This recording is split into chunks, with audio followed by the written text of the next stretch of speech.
नमस्कार दोस्तों, स्वागत है एक बार फिर से आज की बड़ी और ताजा खबरों में। बस आपसे निवेदन है, कृपया वीडियो को लाइक कर दें, चैनल को सब्सक्राइब कर लें और घंटी बटन भी दबा दें। ये पहली बड़ी खबर है, राहुल गांधी का प्रयागराज दौरा रद्द, नहीं मिली प्लेन उतारने की इजाजत, कांग्रेस पार्टी ने लगाए गंभीर आरोप। ये आपको बता दें कि कांग्रेस सांसद राहुल गांधी और बीजेपी के बीच में आरोप प्रत्यारोप का दौर जारी है। अब नया मामला प्रयागराज से सामने आया है। राहुल गांधी को सोमवार देर रात केरल के वायनाड से प्रयागराज का दौरा रद्द करना पड़ा। कांग्रेस पार्टी ने इस दौरे को रद्द होने का ठीकरा बीजेपी पर फोड़ा है। कांग्रेस का आरोप है कि राहुल गांधी का चार्टर्ड प्लेन वायनाड से यहां के लिए निकला था, लेकिन उसे वाराणसी के लाल बहादुर शास्त्री अंतर्राष्ट्रीय हवाई अड्डे पर उतरने की अनुमति नहीं दी गई। कांग्रेस पार्टी का कहना है कि बीजेपी राहुल गांधी की लोकप्रियता से घबरा गई है।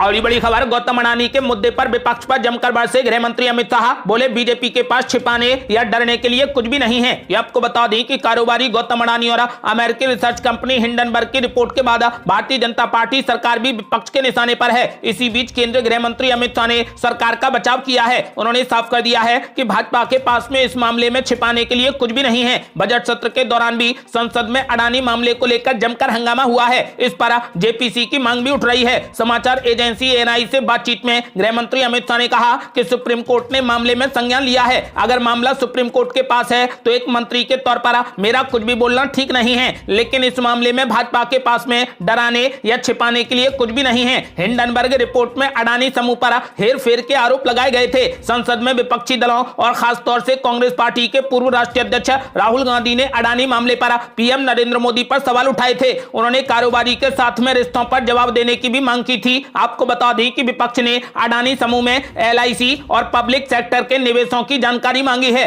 केंद्र सरकार ने सोमवार को शीर्ष न्यायालय को बताया कि सेबी निवेशकों को हितों की रक्षा के लिए समिति गठित करने के लिए तैयार हो गया है। सॉलिसिटर जनरल तुषार मेहता ने सीजेआई डीवाई चंद्रचूड़ को बताया कि सेबी इस हालात से निपटने में सक्षम है। समाचार एजेंसी एएनआई से बातचीत में गृह मंत्री अमित शाह ने कहा कि वे कोर्ट में क्यों नहीं जाते हैं। जब पेगासस का मुद्दा उठाया गया था तो मैंने कहा था कि सबूतों के साथ में अदालत में जाएं, लेकिन वे अदालत नहीं गए। वे केवल शोर मचाना जानते हैं। कोर्ट तो हमारे कब्जे में नहीं है। आपको बता दें कि फिलहाल सुप्रीम कोर्ट ने इस मामले में संज्ञान लिया है। और बड़ी खबर, द संडे गार्डियन ने किया बड़ा खुलासा। कहा 2024 के चुनाव में पीएम मोदी को हराने की हो रही साजिश, हो चुकी है कई सीक्रेट मीटिंग। ये आपको बता दें कि पीएम नरेंद्र मोदी के खिलाफ एक ऐसी साजिश चल रही है जिसमें विदेशी भी शामिल हैं। ये साजिश 2024 लोकसभा चुनाव में पीएम नरेंद्र मोदी को रोकने के लिए है। नई दिल्ली से लंदन तक कुछ ऐसी सीक्रेट बैठकें और मुलाकातें हुई हैं जिनके बाद इन खबरों ने और जोर पकड़ लिया है। माना जा रहा है कि सारी बैठकों में 2024 का लोकसभा चुनाव ही एक अहम मुद्दा है। बैठकों में यह चर्चा की गई है कि आखिर 2024 में होने वाले लोकसभा चुनाव में पीएम मोदी को कैसे रोका जाए। इस पूरी खबर का खुलासा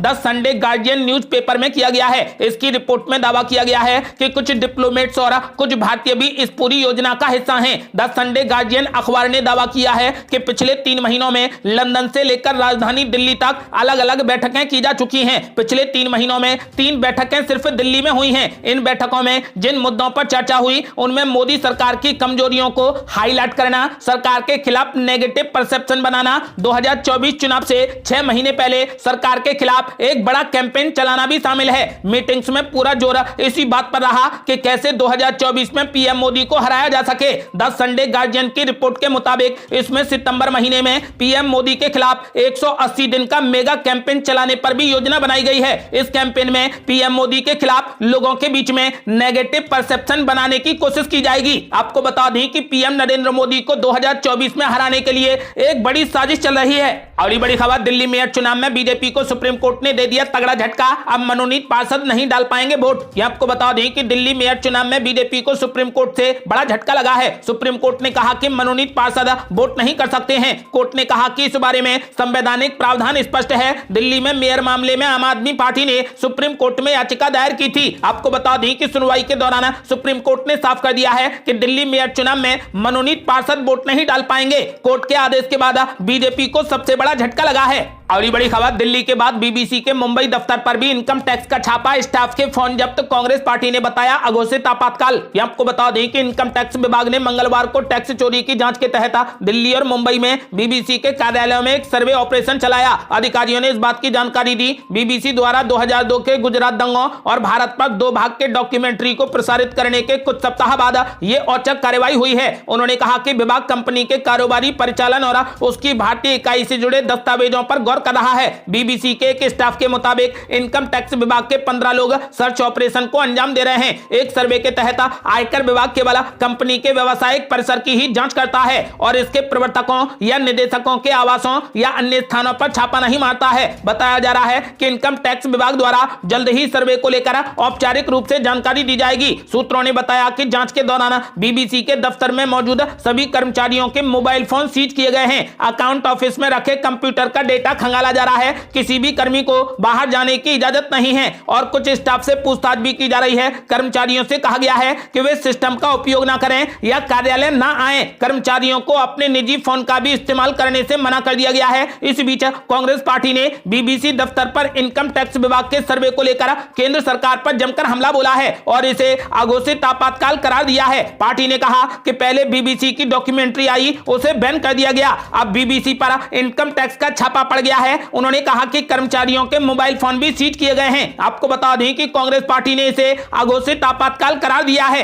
अगली बड़ी खबर, गृह मंत्री अमित शाह ने भारी हुंकार बोले 2024 में कोई मुकाबले में नहीं, देश एक तरफा मोदी के साथ है। आपको बता दें कि केंद्रीय गृह मंत्री अमित शाह ने दावा किया है कि 2024 में उनके सामने कहीं कोई मुकाबला नहीं है। उन्होंने साफ तौर से इस ओर इशारा किया कि बीजेपी पीएम नरेंद्र मोदी के नेतृत्व में एक बार फिर भारी बहुमत के साथ में सरकार बनाएगी। एएनआई को दिए इंटरव्यू में गृह मंत्री अमित शाह ने विपक्षी दलों और राहुल गांधी की भारत जोड़ो यात्रा पर भी बात की। जब उनसे पूछा गया कि आप देश में किसे मुख्य विपक्षी पार्टी मानते हैं तो गृह मंत्री अमित शाह ने कहा कि ये तो देश की जनता को ही तय करना है। अभी तो जनता ने किसी को भी मुख्य विपक्षी पार्टी का लेबल लोकसभा में नहीं दिया है। इस दौरान अमित शाह ने यह भी कहा कि देश एक तरफा मोदी जी के साथ में आगे बढ़ रहा है और मोदी जी के खिलाफ 2002 से साजिश हो रही है। हजारों साजिशों के बावजूद सच सामने आता है, लेकिन हर बार मोदी जी मजबूत और अधिक लोकप्रिय बनकर सामने आते हैं। इंटरव्यू में जब केंद्रीय गृह मंत्री अमित शाह से राहुल गांधी की भारत जोड़ो यात्रा के प्रभाव पर सवाल पूछा गया तो अमित शाह ने कहा कि अभी 3 राज्यों में चुनाव हैं, देख लेना कितना असर होता है। पूर्वोत्तर में होने वाले विधानसभा चुनावों का जिक्र करा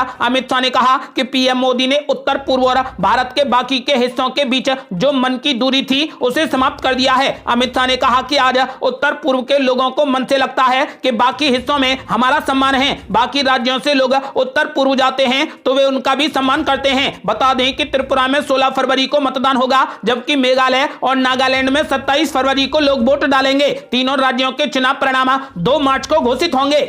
अगली बड़ी खबर, गृह मंत्री अमित शाह के इंटरव्यू पर कांग्रेस पार्टी ने किया जबरदस्त पलटवार। कहा बीजेपी के पास छिपाने के लिए कुछ भी नहीं तो जेपीसी जांच से क्यों भाग रही पार्टी। ये आपको बता दें कि अडानी के मुद्दे पर बीजेपी और कांग्रेस के बीच में बयानबाजी कम होने का नाम नहीं ले रही। केंद्रीय गृह मंत्री अमित शाह के बीजेपी को छिपाने या डरने की जरूरत नहीं वाले बयान पर अब कांग्रेस पार्टी के नेता जयराम रमेश ने जमकर पलटवार किया। उन्होंने मंगलवार को प्रेस कॉन्फ्रेंस कर कहा कि अगर इनके पास छिपाने के लिए कुछ भी नहीं है तो जेपीसी की जांच से क्यों भाग रहे हैं। अडानी मुद्दे को लेकर लोकसभा और राज्यसभा में भी जिक्र नहीं करने दिया जा रहा। जयराम रमेश ने कहा कि जब राहुल गांधी ने लोकसभा में और मल्लिकार्जुन खड़गे ने राज्यसभा में अडानी का मुद्दा उठाया तो उन्हें चुप कराने की कोशिश की गई। अडानी मामले की जांच होनी ही चाहिए। जेपीसी में बहुमत सत्ता पार्टी का होगा, जेपीसी को कहिए कि जांच करवाएं। उन्होंने कहा कि विपक्ष का लोकतांत्रिक अधिकार है सवाल करना, यह कोई नियम का उल्लंघन नहीं है। बजट सत्र की कार्यवाही का स्थगित होना कोई नई बात नहीं है, पहले भी ऐसा होता रहा है। कांग्रेस के कार्यकाल में भी कई बार लोकसभा और राज्यसभा की कार्यवाही स्थगित हुई है। जयराम रमेश ने कहा कि बीजेपी को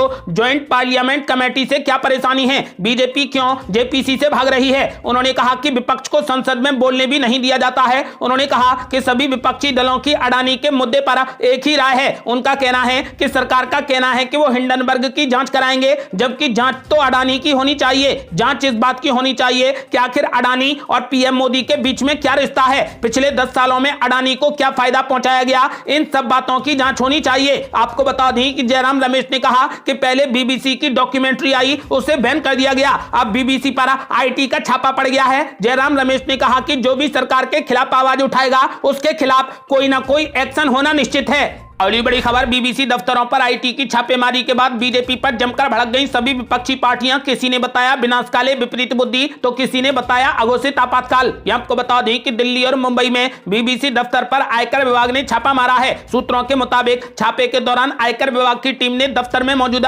सभी कर्मियों से फोन न इस्तेमाल करने के निर्देश दिए हैं। इस कार्रवाई पर कांग्रेस की प्रतिक्रिया भी सामने आई है। कांग्रेस ने केंद्र सरकार पर तंज कसते हुए कहा कि यह अघोषित आपातकाल है। कांग्रेस पार्टी ने ट्वीट कर कहा कि पहले बीबीसी की डॉक्यूमेंट्री आई उसे बैन किया गया। अब बीबीसी दफ्तर पर छापा पड़ गया। यह अघोषित आपातकाल है। कांग्रेस नेता जयराम रमेश ने कहा कि यहां पर हम अडानी के मामले में जेपीसी की मांग कर रहे हैं और वहां पर सरकार बीबीसी के पीछे पड़ गई है। यह विनाशकाले विपरीत बुद्धि है। टीएमसी सांसद महुआ मोइत्रा ने ट्वीट कर लिखा कि बीबीसी के दिल्ली स्थित दफ्तर पर इनकम टैक्स के छापे की खबर वाह वाकई अच्छा है। समाजवादी पार्टी मुखिया अखिलेश यादव ने भी केंद्र सरकार पर निशाना साधते हुए ट्वीट कर कहा कि शासन प्रशासन जब अभय एवं निर्भय की जगह भय और उत्पीड़न के प्रतीक बन जाएं तो समझ लेना चाहिए कि उनका अंत निकट है। उन्होंने यह भी कहा कि बीबीसी पर छापे की खबर वैचारिक आपातकाल की घोषणा है। आपको बता दें कि पीडीपी चीफ महबूबा मुफ्ती ने ट्वीट कर लिखा कि बीबीसी कार्यालय पर छापे का कारण और प्रभाव बिल्कुल स्पष्ट है। सच बोलने वालों को सरकार बेशर्मी से परेशान कर रही है। भारत राष्ट्र समिति नेता केटी रामाराव ने ट्वीट कर लिखा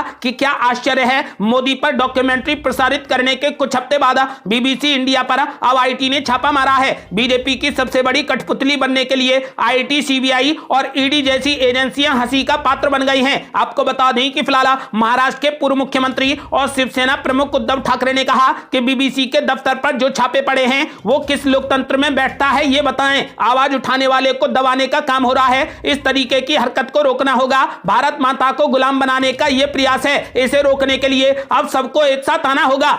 अगली बड़ी खबर, गृह मंत्री अमित शाह ने कर दी बड़ी भविष्यवाणी। बोले जिस दिन त्रिपुरा में वोटों की गिनती होगी उस दिन बीजेपी 12 बजे तक बहुमत का आंकड़ा कर लेगी पार। आपको बता दें कि केंद्रीय गृह मंत्री अमित शाह ने त्रिपुरा विधानसभा चुनाव को लेकर बड़ी भविष्यवाणी कर दी है। उन्होंने कहा कि त्रिपुरा में निर्वाचन क्षेत्र छोटे हैं और मतगणना के दिन दोपहर 12 बजे से पहले बीजेपी बहुमत का आंकड़ा पार कर चुकी होगी। एएनआई को दिए इंटरव्यू में उन्होंने यह भी कहा कि पिछले चुनाव में बीजेपी का चलो पलटाई नारा राज्य में सत्ता में आने के लिए नहीं बल्कि त्रिपुरा में स्थिति को बदलने के लिए था। बता दें कि बीजेपी ने 2018 में 1978 से 35 सालों तक त्रिपुरा पर शासन करने वाली वाम मोर्चा सरकार को हटाकर एक रिकॉर्ड बनाया था। राज्य में 60 सदस्यीय विधानसभा के लिए 16 फरवरी को वोट डाले जाएंगे और 2 मार्च को नतीजे घोषित होंगे। आपको बता दें कि अमित शाह ने कहा कि कांग्रेस और माकपा के हाथ मिलने से पता चलता है कि वे अपने दम पर बीजेपी को हराने की स्थिति में नहीं है और पार्टी के लिए यह बहुत अच्छी स्थिति है। अमित शाह ने कहा कि हम अपनी सीटें बढ़ाएंगे और त्रिपुरा में अपना वोट शेयर भी बढ़ाएंगे।